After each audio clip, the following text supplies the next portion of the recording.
اس لیے رسول اللہ صلی اللہ علیہ وسلم نے صحابہ کرام کو یہ بات سمجھائی تھی کہ جو انسان صدقہ کرتا ہے اللہ رب العزت اس کو ہر قسم کی بیماری سے محفوظ کر دیتا ہے۔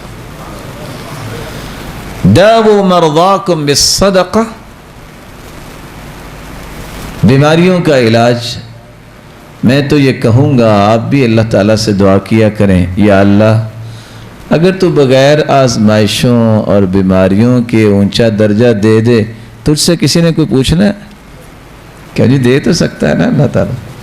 اور اس لیے ابن القیم کہا کرتے تھے کچھ ایسے لوگ اللہ نے پیدا کیے ہیں، اللہ تعالیٰ یحییہم اللہ بالعافیہ ویمیتہم بالعافیہ ویبعثہم بالعافیہ، وہ ساری زندگی عافیت میں رہتے ہیں، قبر میں بھی عافیت میں رہیں گے، حشر میں بھی عافیت سے ہی اٹھیں گے۔ اللہ ان لوگوں میں ہمیں بھی شامل فرما دے۔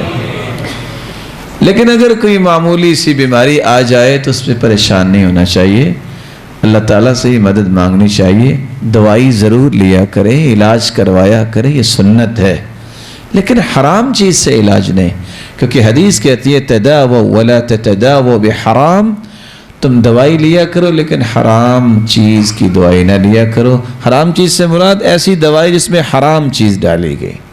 کیوں؟ عبداللہ ابن مسعود رضی اللہ تعالی عنہ فرمایا کرتے تھے ان اللہ لم یجعل شفاء امتی فیما حرم علیہم، اللہ رب العزت نے اس چیز میں شفا رکھی ہی نہیں جس کو حرام کہتے ہیں، اس میں شفا نہیں رکھی۔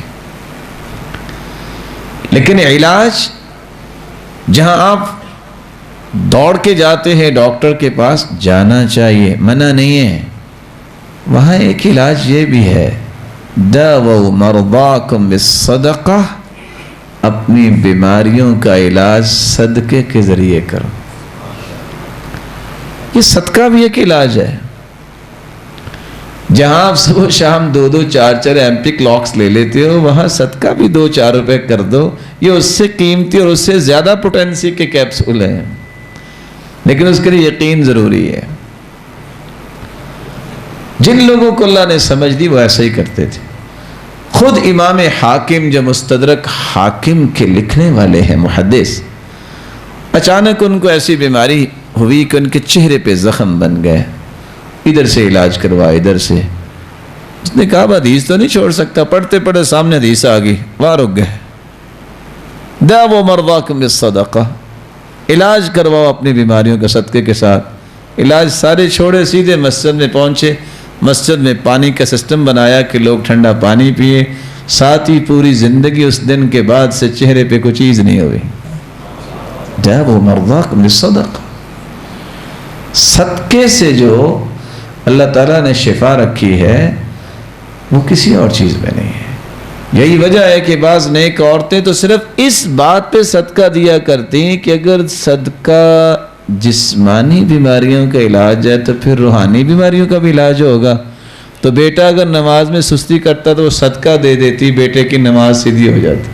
کہتی یہ بھی بیماری ہے، یہ بھی بیماری ہے، روحانی بیماری اور ایمانی بیماری ہے۔ تو 8ویں بات میں یہ پیش کر رہا تھا کہ صدقے سے انسان کی بیماری دور ہوتی ہے۔ بعض قصوں میں عبرت ہوتی ہے۔ سعودیہ کے ایک شیخ بیان کر رہے تھے کہ اتفاق سے ایک شخص کی والدہ بیمار ہوگی اور پتہ چلا کہ آئی سی یو وارڈ میں چلی گئی ہے اور بے ہوش ہے، نہ جانے کتنے سانس باقی ہیں۔ وہ دوڑا، اس نے چھٹی لی اپنے آفس، جو ہی نکلنے لگا تو اس نے دیکھا کہ ایک بلی کی ٹانگ ٹوٹی ہوئی ہے اور بیچاری بلبلا رہی ہے، گرمی کا موسم ہے۔